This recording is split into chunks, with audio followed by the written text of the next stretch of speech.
Hello, everybody, and welcome back to the Drive Pink Dialogue. This is the raw reaction. Inter Miami gets a 2-2 draw. It's been about a minute and 15 seconds since the game ended. I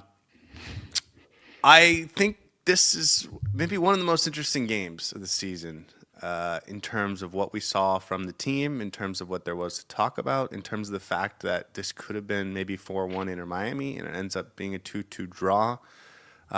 Just like a lot of things to talk about, a lot of individual performances that I thought were really interesting, and a lot of decisions by Javier Marchano that I think were interesting. So we'll talk about some of this stuff. And again, this is the raw reaction. So it's sort of immediately after the game and letting the emotions fly. And we'll get Saur's thoughts here in a moment, and then we'll get to the chat, because really that's what this is all about, is getting your guys' thoughts and seeing how you felt about that game. But as always, I'm your host, Scotty. I'm here with my co-host, Saur. How are you feeling after that game, man? I'm a little confused. First of all, good on you for calling the performance out and calling out the result. You said 2-2. That's what it ended up with.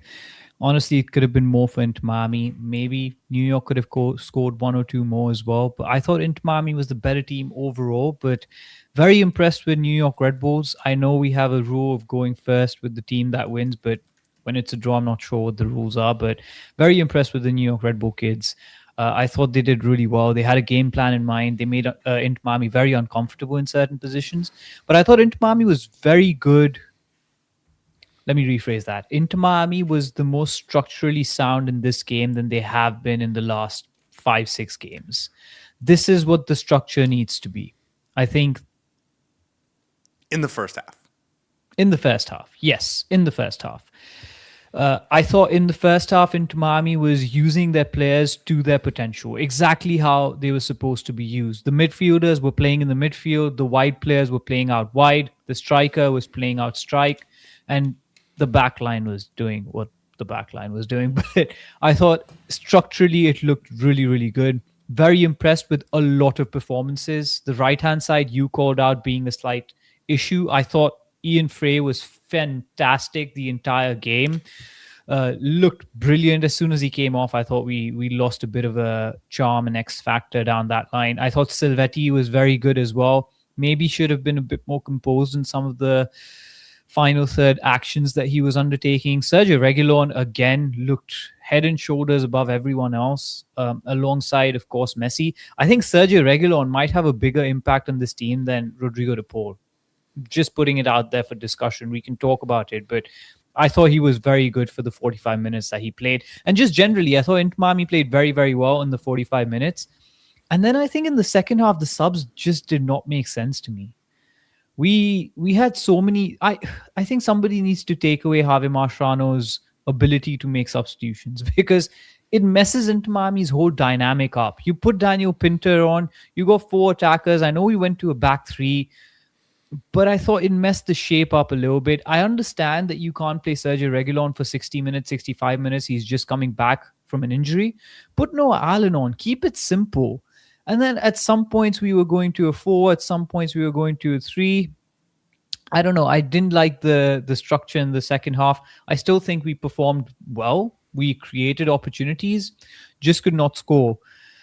My last question, I think, is this what we are as a team now? I think, is this Inter Miami sealing the season? Because we seem to create opportunities, but we just can't seem to finish them off. And then we concede unnecessary goals in defense. And that looks like the pattern of the rest of the season if things don't improve. Congratulations to Berterame on the first goal. Needed that. Needed that.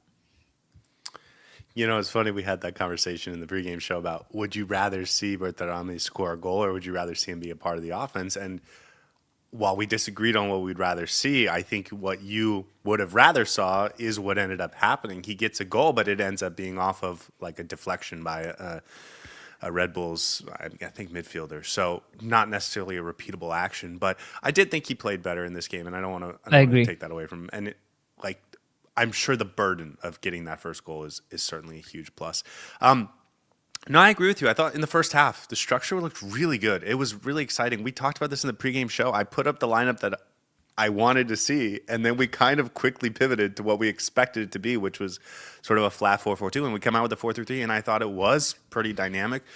That said, there was some sloppy performances. I thought Rodrigo De Paul in the first half wasn't particularly impressive. Matteo Silvetti in the first half wasn't particularly impressive. I think maybe they make up for it a little bit with the goal at the end of the first half. A really great assist by Rodrigo De Paul and a great goal by Silvetti. So, like, I think that covered up some of what I thought were kind of sloppy performances.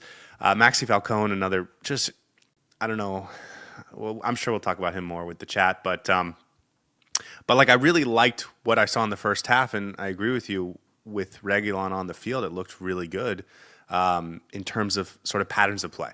And the parts where it broke down felt like Savelli took a bad touch, or Rodrigo De Paul had Individual errors.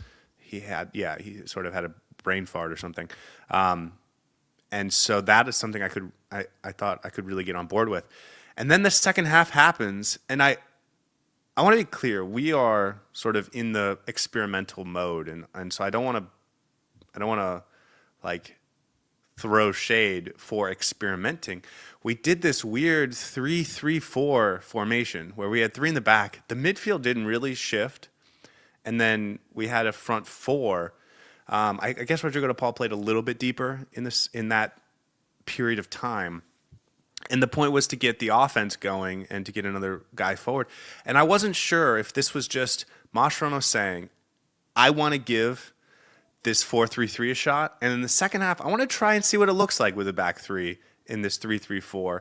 I couldn't tell if it was that or if it was we need a goal, let's put another number forward, which is something we've seen from Mascherano a lot. And if it was the first one, I'm okay with it because I'm okay with a little bit of experimentation right now. If it's the second one, I don't feel as sharp about it, but to be fair, we won't know. So we'll see. Reguilon, I think, was going to come out at halftime no matter what. And I think Pinter was probably going to come in no matter what, which is why I think maybe it was sort of something he was planning to do all along. And then he reacted. Listen, it looked like they might give up something going the other way. And so he reacted in the moment. And by he, I mean Mascherano, and put in another defender. And so, like, you know, whatever you say about Mascherano in this game, like he was trying things that I'm okay with, and I think we saw some things that we're going to go back on and say I like that. So if we come back next week with the 4-3-3 like we saw in this first half, I'm going to be pretty pleased with how this whole thing went down. And then ultimately, listen, you get Messi on the ball in the 93rd minute, and he has a shot on goal, and it's a great save by Ethan Horvath, and that's the difference between winning and losing. And so, like, it's a draw in the MLS, and I don't know. I guess the result itself is meh, but what we saw, I thought there was a lot of interesting things that hopefully we can learn from and either implement more moving forward or say, we tried it, didn't love it, let's not do it again. So that's sort of my big picture takeaway from this game. I have one big pushback and then one maybe a thought for contemplation. I don't think the difference between losing or winning was actually good saves from the New York Red Bull keeper. I think it was the first brain dead action that Maxi Falcone had in the first half, and then players falling asleep in the second half on that free kick where Rodrigo De Paul got completely turned inside out by I don't remember which player, Donker maybe or Sofo, but RDP got completely turned around on that free kick, and then we conceded from it. That was the difference between winning and losing. I think you have to bank for the fact that the opposition keeper is going to have big saves against Inter Miami. It always happens. And that's why you create more opportunities. But I think the way that we defended today disappointed me more so than anything else. I kind of agree with you on the fact that, yes, given that we're sort of experimenting on certain things, you can see why Javier Mascherano was trying. Maybe that 3-man at the back looked like it was premeditated. But I genuinely think this season, 70% of the times, the substitutions that Javier Mascherano has made, the tactical changes that Javier Mascherano has made, have hurt the team detrimentally. Like, it hasn't influenced the game in a positive way. Again, I think there was no need to actually go that route of bringing Pinter on, and because he wasn't effective as that full wing back. Right? I don't think Pinto was particularly playing that role either. So if it was premeditated, then he should have drilled in that particular role in training. Didn't look like that was the idea to create down the flank.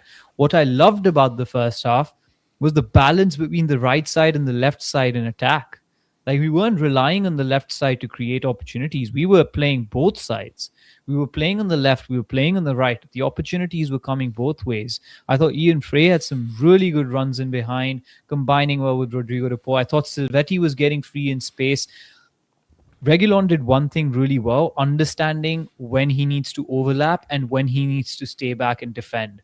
And that allowed Silvetti to be a lot more involved and impactful in attack. And then I think we lost that in the second half a little bit. So maybe that's why I'm a little bit more disappointed that we didn't see more of what we were seeing in the first half in the second half. But yeah, 2-2. I don't know if I'm completely disappointed and frustrated by the result, but I really liked what we put out in some points during the game. Yeah, I don't disagree with anything you're saying. To be clear, I just Yeah. I think we were clear. Like we're going to be okay if they experiment. We want to see some experimentation, and I don't want to kill him. I don't want to kill the experimentation after the fact. Just because it didn't work out.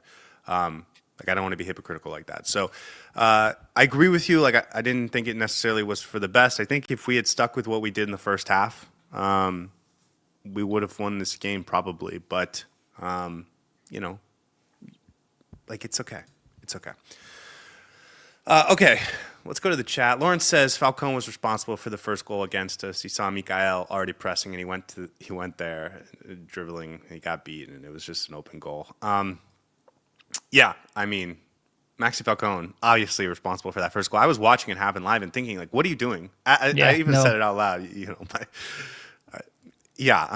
Falcone's going to ruin this as it's happening. And of course, you have to make a great play for Mikael to save Falcone there. And there's no reason Falcone's even in that position. Just a brain dead moment from him. And listen, he's been not great in 2026. Like, I appreciate everything he did in 2025. I think we know he's got a higher level to his game, but it hasn't been there right now. And so, like, this is when you start making conversations about should he be in the starting 11.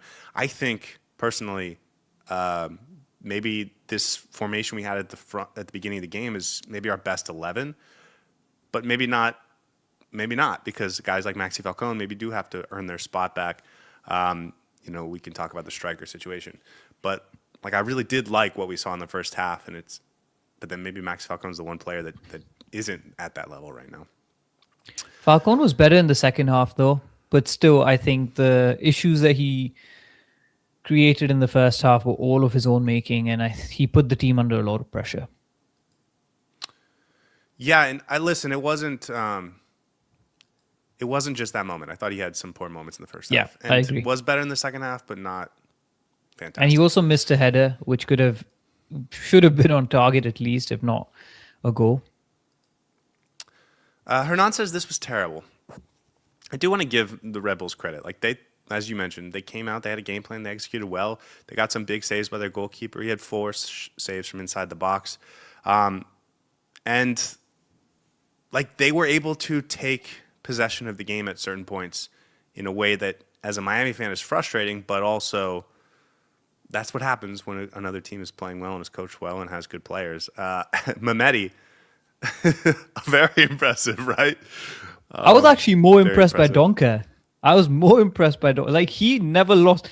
He wasn't particularly skillful, but he never lost the ball. Like, all 50-50 tackles that he went into, he always came out with the ball. I was very impressed with the midfield. Mehmeti, I was expecting to be very good, and he was very solid, very composed, very calm on the ball. But Donker as well, I thought some of the turns, Rodrigo de Paul got turned in and out a few times this game. And it was striking that 17 and 18-year-old kids were doing that to us. It should not have been that easy for them. Yeah, listen, Adrian Mehmeti gets a goal and Julian Hall finishes with 2 assists. So those are the 2 teenagers that are getting results for them. Anton says Lujan over Falcone. What did you think of Gonzalo Lujan in this game? I didn't particularly notice him as much in the last few minutes of the game because I was focused more on Inter Miami creating a lot. But I didn't think he was bad. He wasn't responsible for any defensive errors.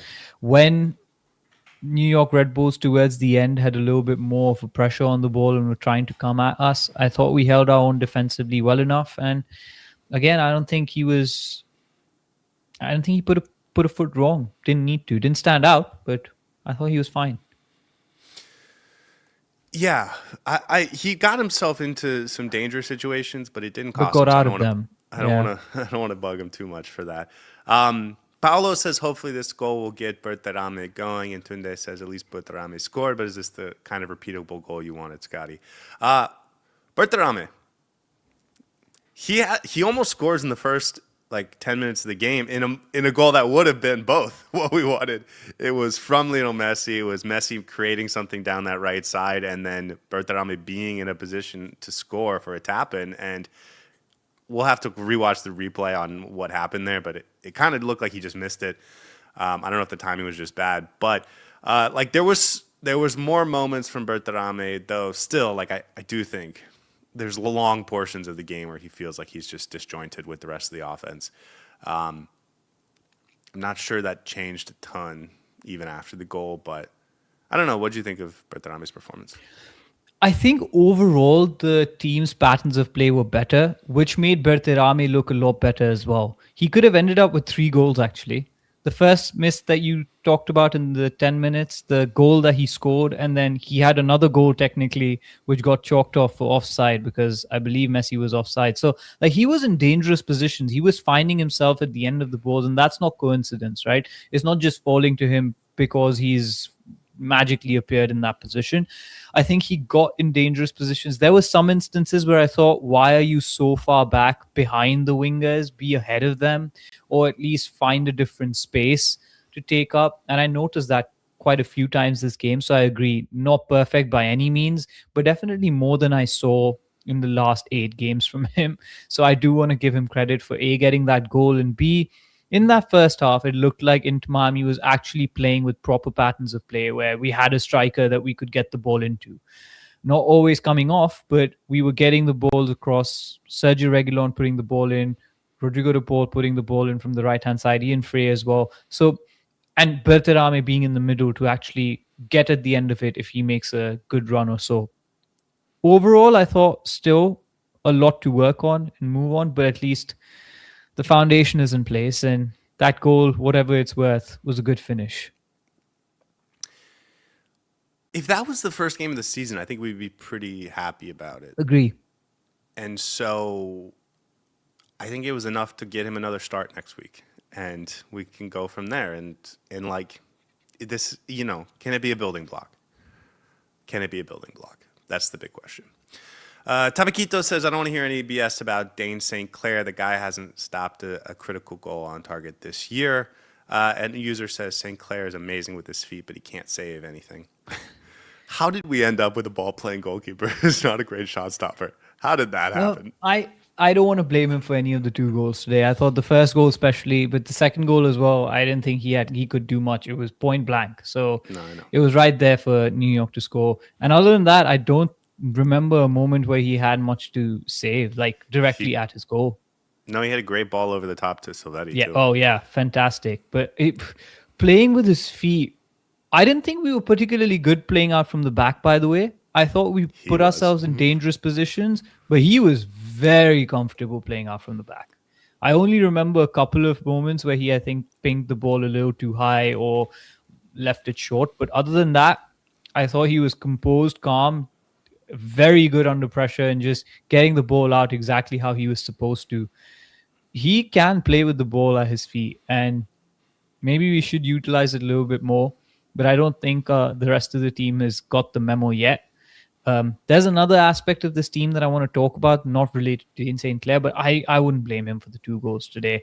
And other than that, I don't think he had much to do in terms of shot stopping. So I thought it was a fairly fine performance from him.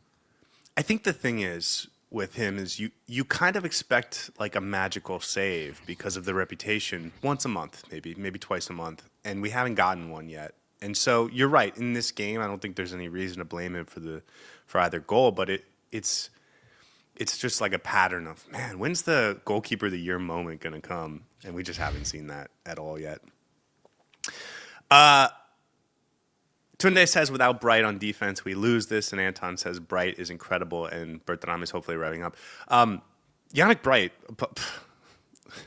dude, He's been, I think, really impressive this year as a sort of dual pivot in the midfield and all the responsibilities he had going forward. But man, as a true number six, he's just special. I think, put Messi aside, he's been the player of the season so far, hands down. Well, don't sell Gonzalo Lujan short. No, I think hands down, Yannick Bright has been phenomenal this season. Maybe one mistake against Nashville that probably ruins his reputation a little bit. But other than that, what a game today, man. He was running the show in the middle.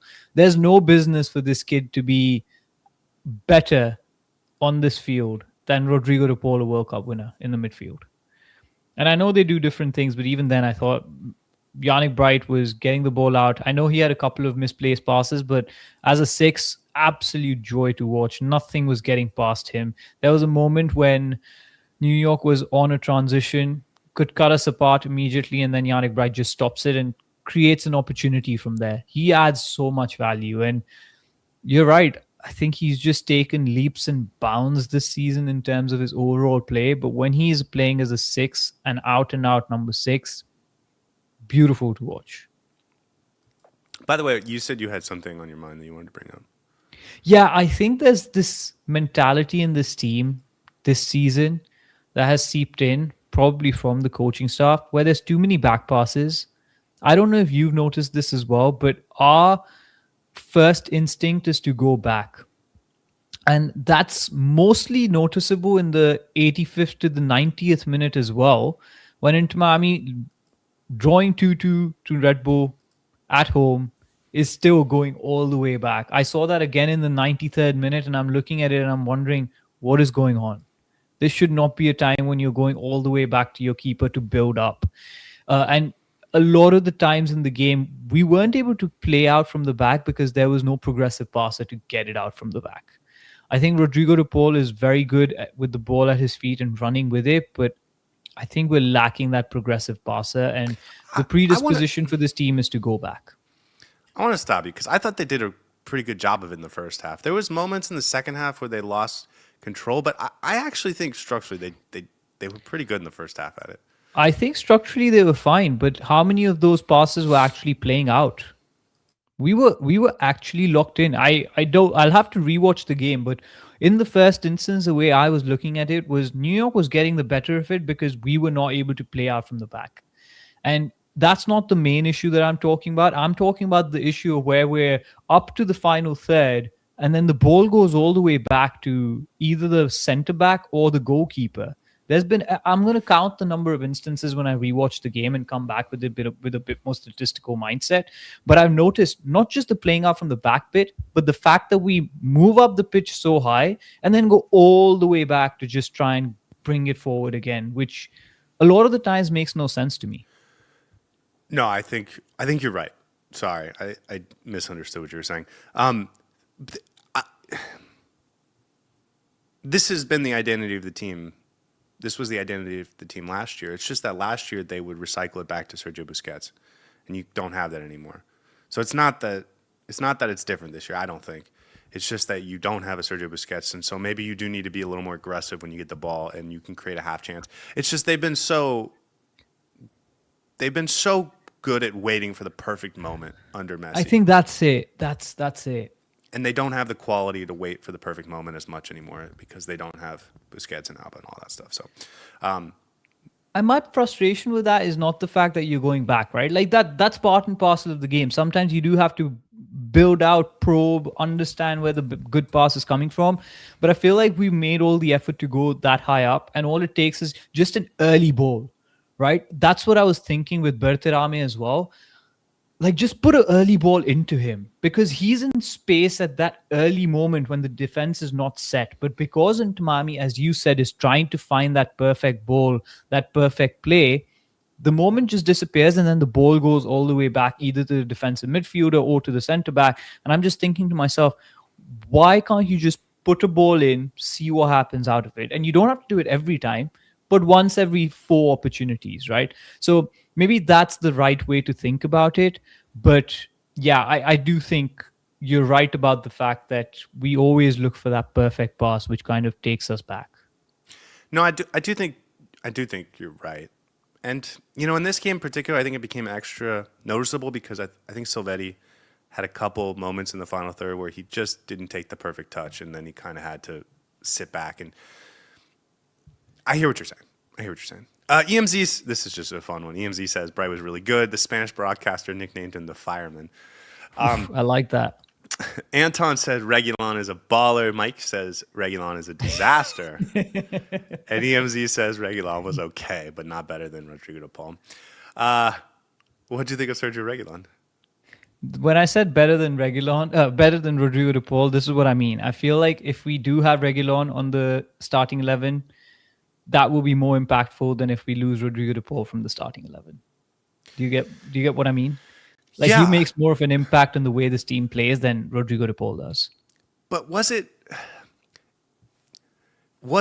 okay? Here's one of the things that was so great about this game is they really did have balance. You pointed this out earlier, especially in the first half. They had balance in terms of where they were coming from, the right or the left. They really did a great job of creating from both sides, and it's what makes this team so dynamic. Is when they do that, they force the defense to spread apart, and then you have space for Messi and Bertarame centrally. Well, Messi centrally to do his thing. And that's when it can really look special. And it felt like at times we're on the verge of that in this game.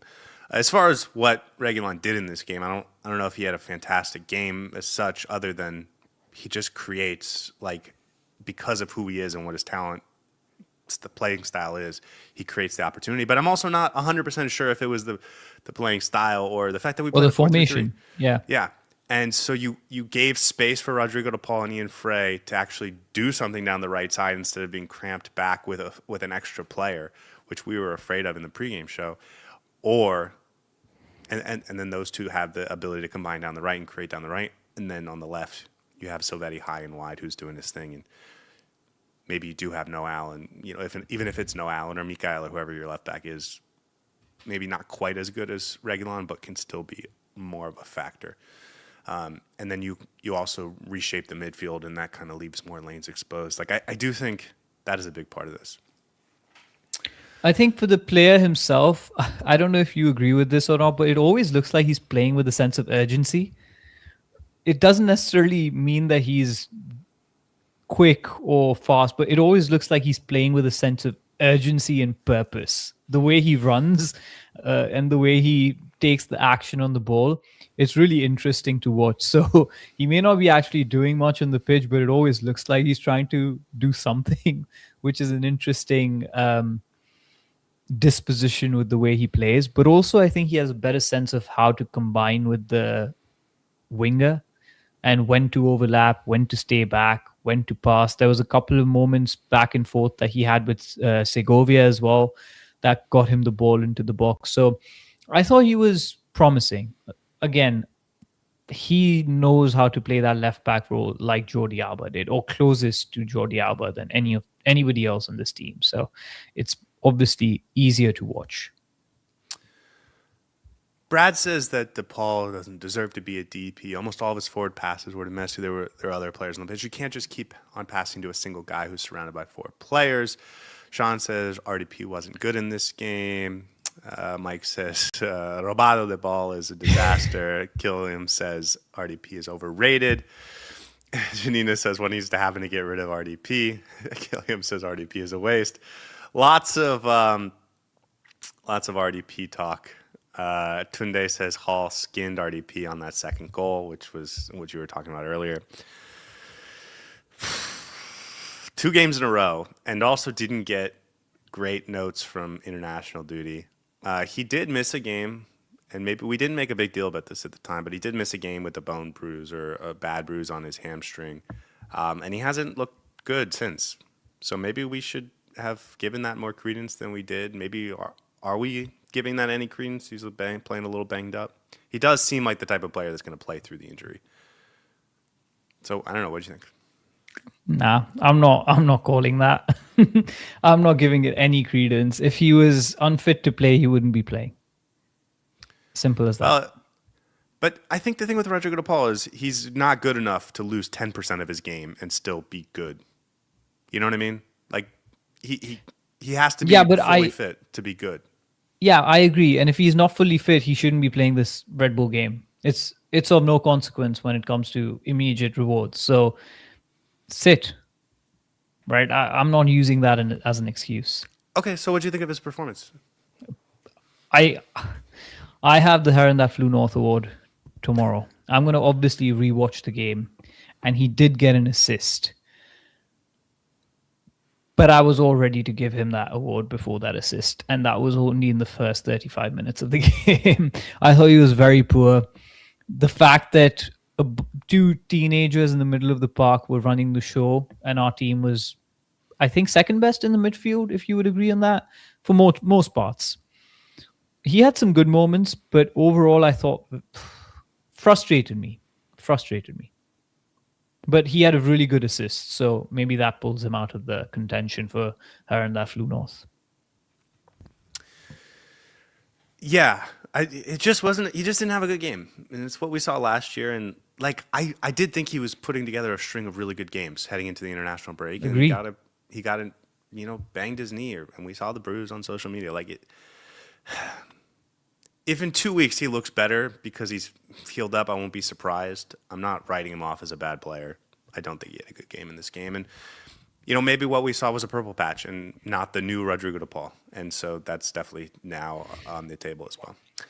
User says, love the front office, but I don't see them ever firing Mascherano, which means we'll never reach our full potential. What did you think of Mascherano today?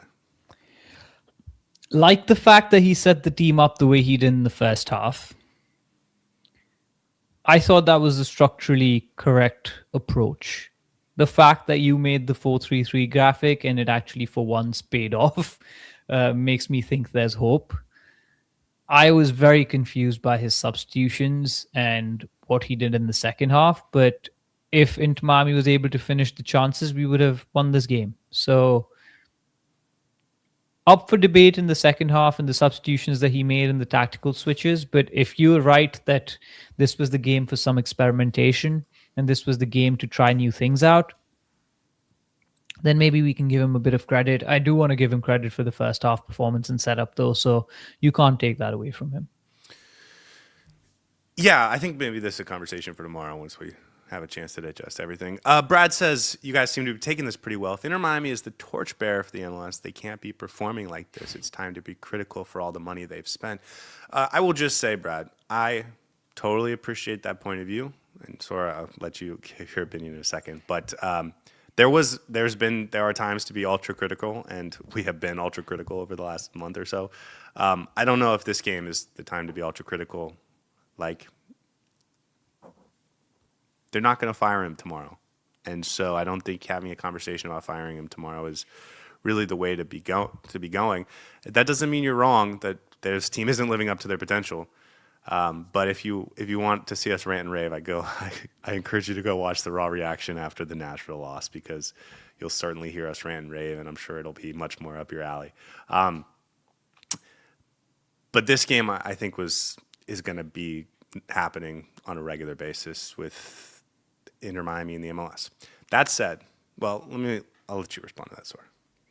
I'm in a very dangerous position with my Inter Miami fandom right now because for once I feel like I've lost the expectations for this team to dominate and completely take control of games. So I think this was what I expected the game to be. Even though my predictions were 4-2, I expected New York Red Bulls to have spells in the game where they will look better than Inter Miami and us to just overcome with talent. I think with this game specifically, I'd rather focus on the positives because I know that the focusing on the negatives isn't necessarily going to change much. But as you said, I think the opinion that you put forward, Brad, is completely valid. And Miami has spent a lot of money, and maybe we should be giving them a little bit more flack for not living up to the standards. But I just think I enjoyed that game. I enjoyed the 90 minutes of football from both sides, and I'd rather focus on the positives rather than dwell on the negatives, and then understand where Miami can improve.